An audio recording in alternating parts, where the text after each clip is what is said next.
We just got home from a camping trip, so I thought now would be a good time to do a bit of a review on my car, modifications that I've done to it, what I've broke, what I do differently next time, a few things like that. The car's all still got everything on it, so you'll be able to see how it is when it's packed up for camping. It's still quite dirty, I haven't washed it yet. I don't really wash my car much anyway.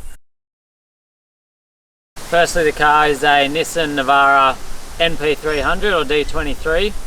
This is a 2015 model, which is the first of these new NP300s. Before that, it was the D40, and then there's also the D22 as well.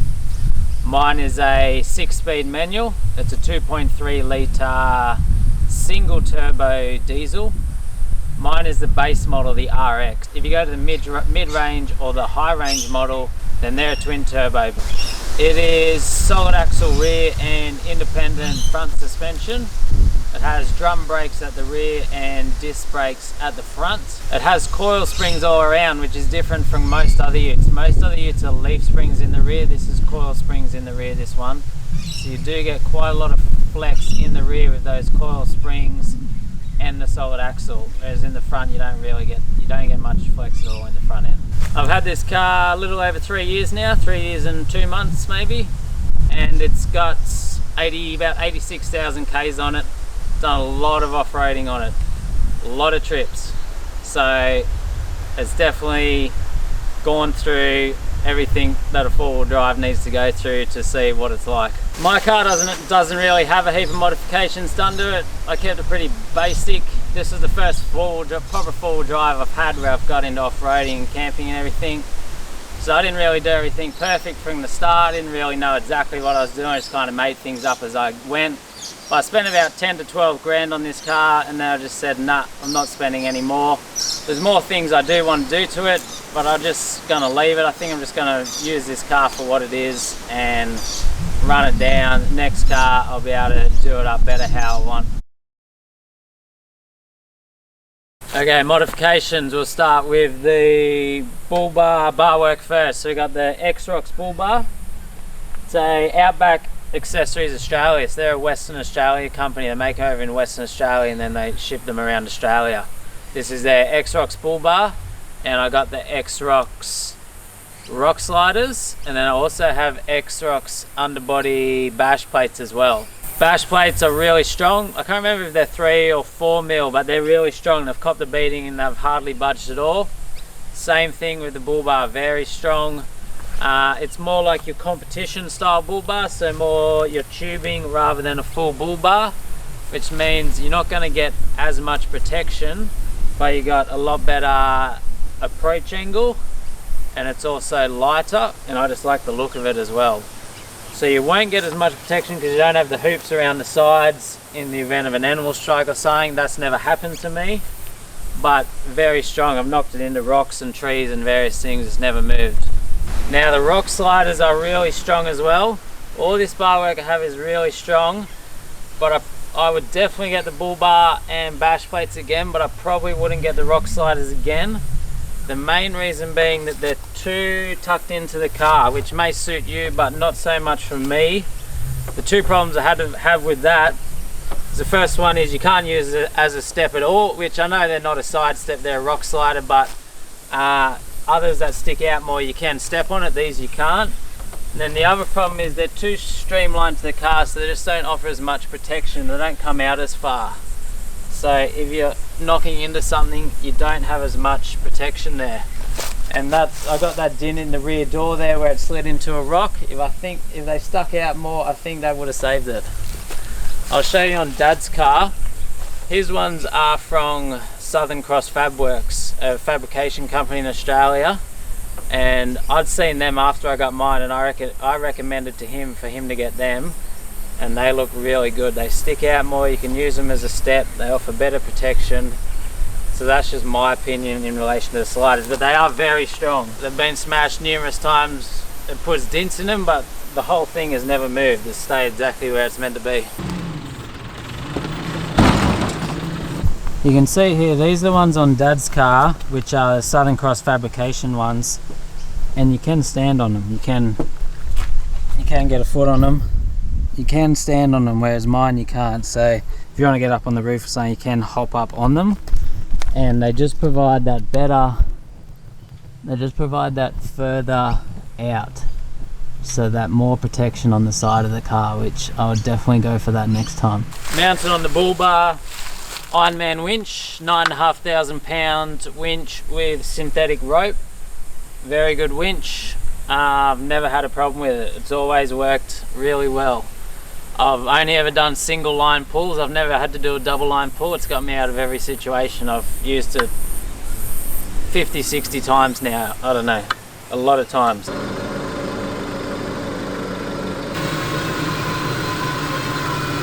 One good thing about this Ironman winch is it is Bluetooth, which is very important when you're on your own. Having the winch controller free on a Bluetooth makes setting up and packing up a winch recovery by yourself a whole lot easier. Doing it where the remote is attached to this, painful. Up above the winch, these are the King's 7-inch spotlights. I've had them on the car a couple of years now. They're only cheapies, I think they're like 150 bucks, but for the price, very happy with them.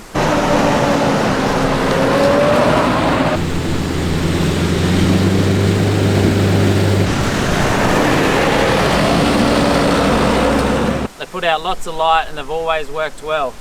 The only thing I guess you notice with the cheaper brands is the material is definitely weathered a lot quicker. You can see it's all faded, chipping away, things like that. But that doesn't really worry me.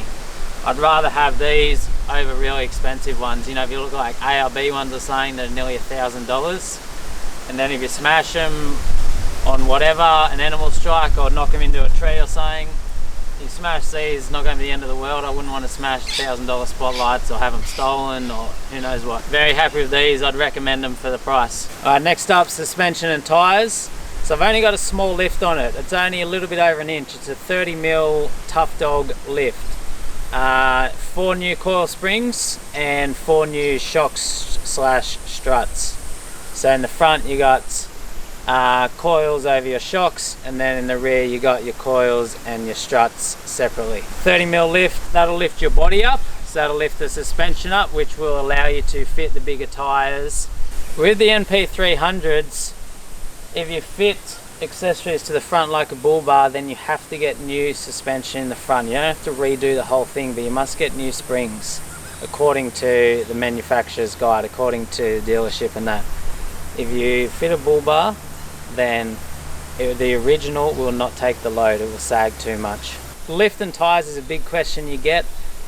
I would stick with a smaller lift, okay, because you go higher and you start putting more angle on those CVs, you start stressing things more.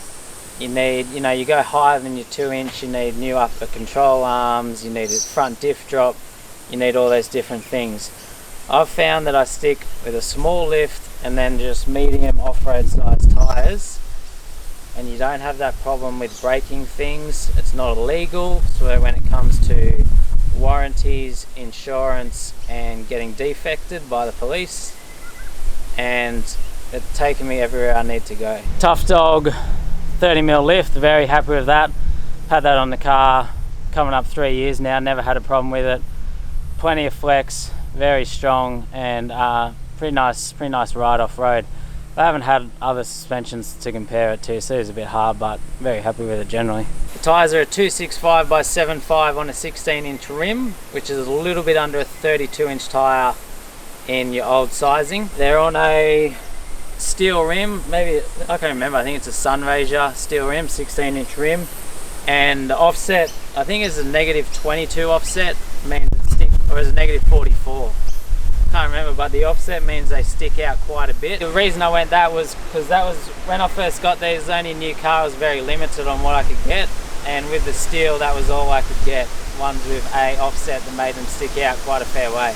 The tyres I have now are General Grabbers, the new X3 ones, which I'm really happy with. I think they're a great tyre. I had the Mickey Thompsons before, which were good too, but I do think the General Grabbers are a little bit better, just because they seem to bag out more and just seem to work better on the rocks and in the mud than what the Mickey Thompsons do. Because the tyres are sticking out a bit, I had to get these rubber flares on here. They're just like ones that I got from a car car shop and I just cut them up and bolted them in.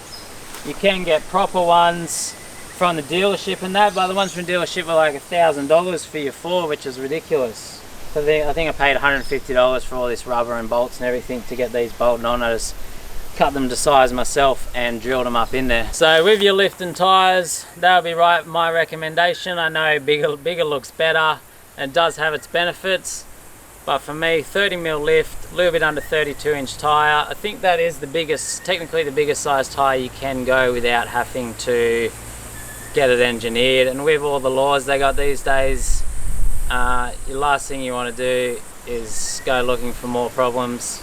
So I find stick with that, you're less likely to break things, it gets you most places, you just learn how to drive it accordingly. That's all you need. Up on the roof have a Rhino platform. It's just a flat platform up on the top. I think it's maybe 1300 by 1600 long. They're only a smallish one, being that a ute, you don't have a heap of room up there. I got a flat one because I feel like there's more you can do with them. You're not restricted to having things that like side walls or front walls, so you can slide things on and off easier. If I was to get a rooftop tent in the future, that could fit straight on there. On the side I have the Venture King's awning on the side. Cheap awning, found that to be fine, no problems with it. And then I've got the shovel over the other side. With these platforms, I got this one track mounted, so it is riveted into the roof. That way it's very strong, because the other option is door clamps, but door clamps aren't very strong when it comes to off-roading. Like this thing is literally grabbed hold of a tree that was hanging off the side of the road and dragged this tree like that big up the track and never budged at all. So they're very strong when you get them track mounted. Door clamps not so strong, so definitely recommend that when you're doing off-roading. Main two things I keep up on the roof are the swag and the chainsaw. Other things I'll have up there, I'll sometimes have recovery tracks up there, or if I'm doing a big trip, a bit of fuel. When there's 3 of us, I'll have another swag up there too. I think this platform has a 100 kilo rating, so you can fit 100 kilos up there. How I got things set up in the back is very basic. I've got 2 blue plastic tubs. One has tools, recovery gear, air compressor, all those different things. The other one has clothes, bedding stuff. In the back I have a 50 litre Waco fridge. I always keep that in and running at the moment. Even through summer it seems to go fine. It has a cover on it, and I normally just park it in the shade with a towel over it, and then it's run off a dual battery system. The fridge is constantly connected via a Anderson plug, which I had. The original fridge plug was a 12 volt socket. I had that cut and an Anderson plug put on, which is connected into the battery, and that way it always stays on. You're never going to have a connection come loose. It is very strong. You have to like lever it out with a screwdriver to get done. So my dual battery system is a Red Arc DC to DC charger under the bonnet, which runs through to a battery box in the back here. Has a 130 amp deep cycle battery in it, and then off that I run the fridge, and it's got a single 12 volt socket coming out of it that I run things off, and then my fridge also has a couple USB ports off it that I can charge off that as well. I have a voltage meter for how much power is left in the battery. I've never run it out. I don't use solar or anything.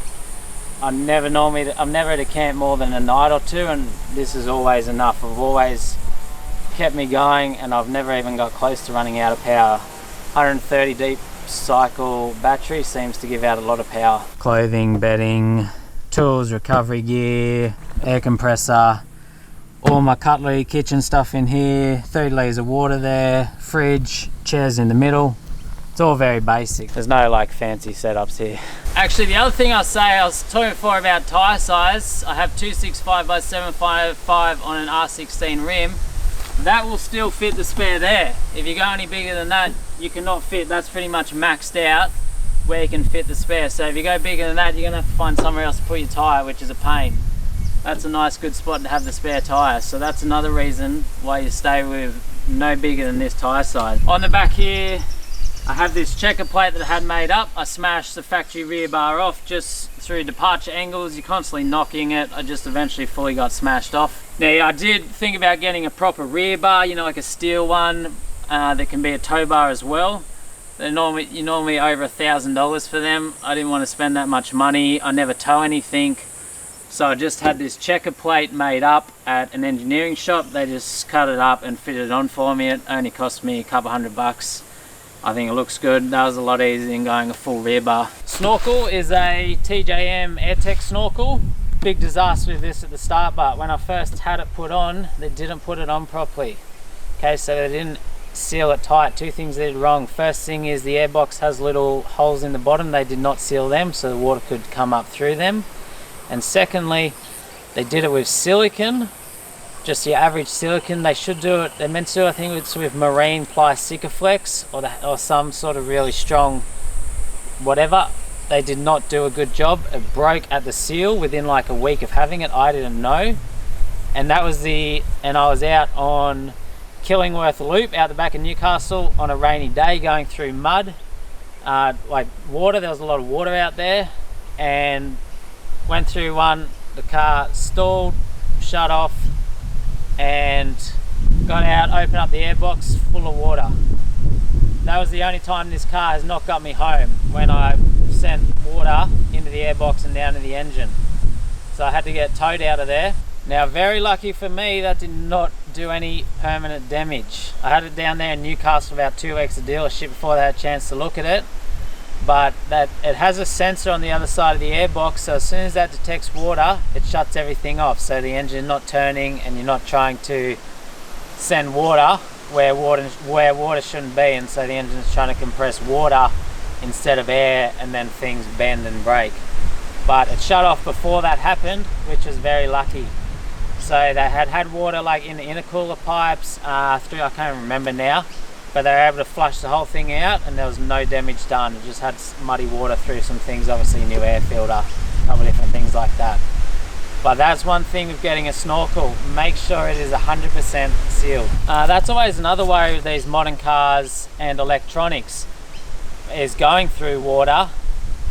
Main thing is have a snorkel so that your airbox is protected. Because if you get water in your airbox and down to the engine, well then you're screwed no matter what. There's no getting out of that. These modern cars have a lot of electronics, but they're normally fine. It's not 100% guarantee. You do have to be careful. You know, if you're going to be, especially if you get stuck in water, you're sitting in there for a long time. What I normally do is spray any sort of wires or electronics in the engine bay of WD-40 before I'm going through a deeper water crossing. Let the car cool down a bit.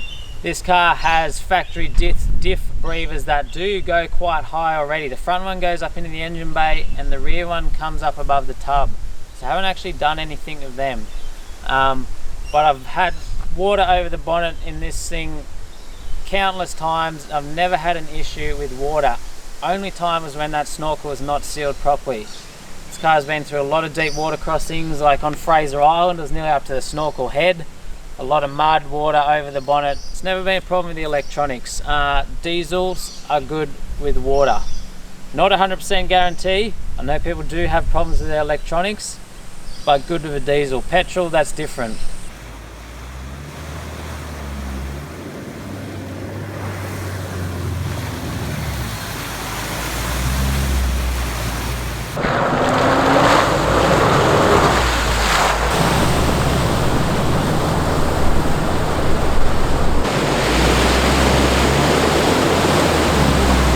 My car's a bit of a mess. As I said, I just got home from a trip, but nothing really different on the inside.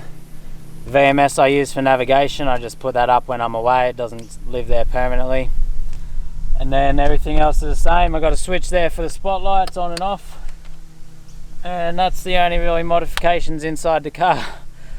My car, haven't really done a huge amount to it. I keep things pretty basic, mainly due to money. And this is all you need. You don't need a heap to get you out there. For back storage, like everything just lives on the back seat. I've got a table there, bedding stuff, there's my camera bag, I don't know, there's a magazine. Bit of crap will go here. Normally I've got the seat organisers. Over the other side is where I'll keep food. I normally keep a couple of boxes of food here. I'll go through what I've broke on this car, keeping in mind it's had heavy off-road use, so you are going to have things that will break. But given the amount of off-roading it's done, I've never actually had anything like in relation to the driveline or axles or anything snap out the bush where I couldn't get home. Everything's always held up strong. It's always just kind of worn out over time and let go at home or something. So I've replaced both front wheel bearings.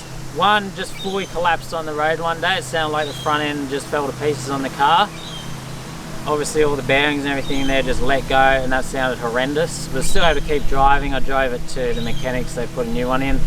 And the other one, the other front wheel bearing, they found on an inspection one day, it had free play in the wheel. That bearing was toasted as well.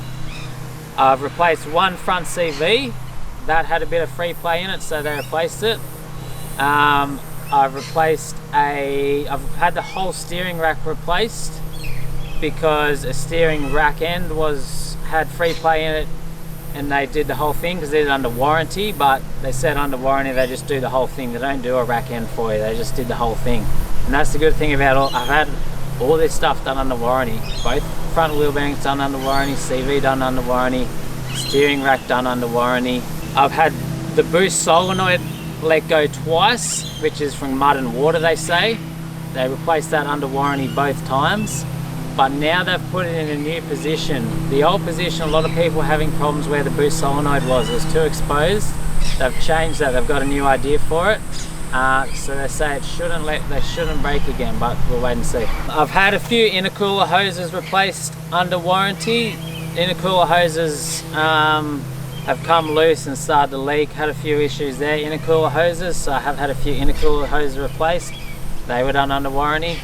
I guess that's a good thing about this. It's all been done under warranty, but I'm out of warranty now, so any problems are going to be mine.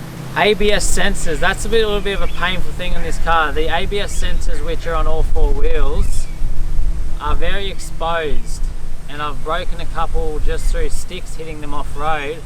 And the problem is, when you break an ABS sensor, your car will not engage four-wheel drive.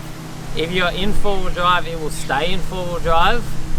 But once you go out, you cannot go back in once you've got that dash light on saying an ABS sensor is off. So that's one thing you do have to be careful of off-road.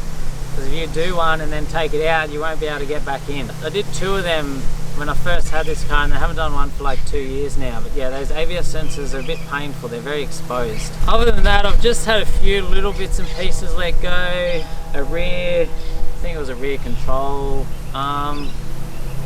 Rear sort of suspension part under there. A front link pin has been replaced. In the gear stick, the pin selector was replaced. I had trouble getting into reverse there at some stage.